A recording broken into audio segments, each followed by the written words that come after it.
Good morning, my tubies. Excuse me. My Twitters and my TikTokers. Today is January 4th, 2023. And again, Happy New Year's.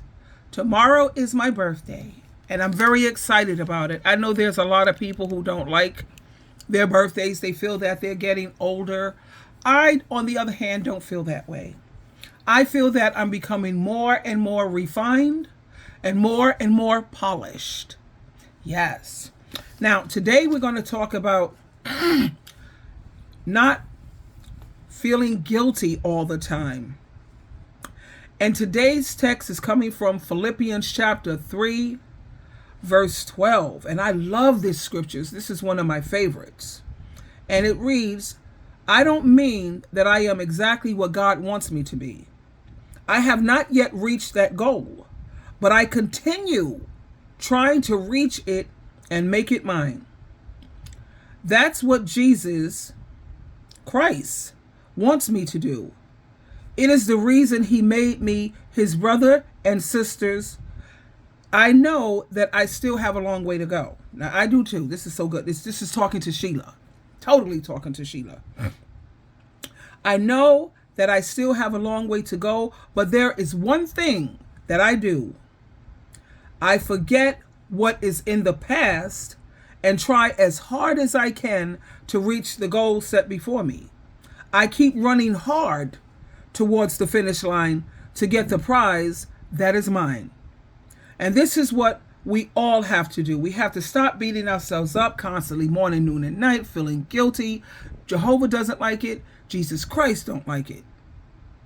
And like the Apostle Paul, who was inspired by God to write this, he says, this is what I do. I forget about the past. You have to let it go. Making people feel guilty about anything is not Jesus Christ's way of operation. That source, the source of guilt, it comes from the devil. Read Revelation chapter 12, verse 10. Jehovah God and Jesus Christ will convict us of the wrong choices and the wrong actions and things that we do, but he never tries to make us feel guilty. Guilt presses us down, but godly convictions brings an opportunity to make changes and to progress. We're not built for guilt. Jesus never intended his children to be loaded down with guilt, so our system can't really handle it that well. Now, keep in mind, that doesn't mean we'll never sin again, but it does mean that when we do, we have to admit it.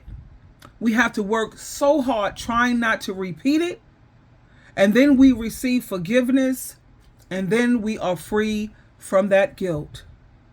But don't forget to put in the work. And I feel this way. As long as a person is still working hard in the areas of their weaknesses, I am willing to work with them too. If you put in the work, I'll put in the work.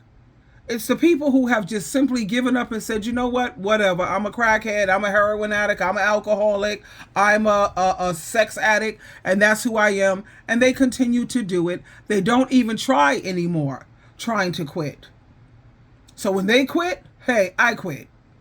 All I do is I can pray for them and so be it. But when you see someone who's still battling out here and still fighting hard to get things right, I will definitely hang with them. I will. I will not give up on them if they don't give up on themselves.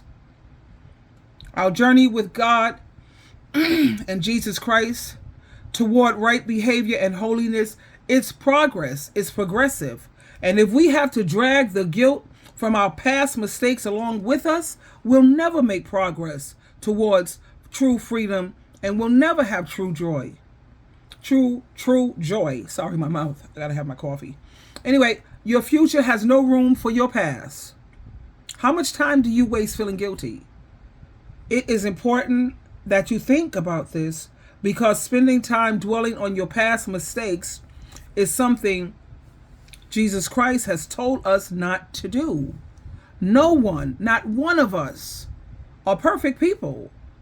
The good news is Jesus came for people like you and me. He came here for the sick ones, the imperfect ones. He did not come here for those who are well, for he didn't come here for people who are perfect. Like he says, a well person don't need a physician. A sick person does. And we are all sick people because we're all imperfect.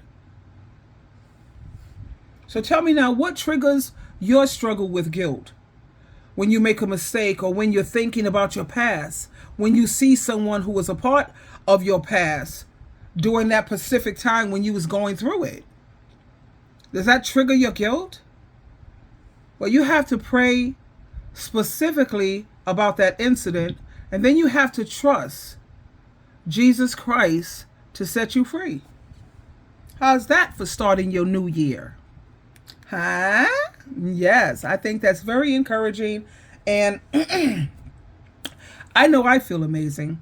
As a parent, I did the best I could. As a single parent, I didn't sign up to be nobody's single parent. I was married when I had my children to my husband, and he acted a fool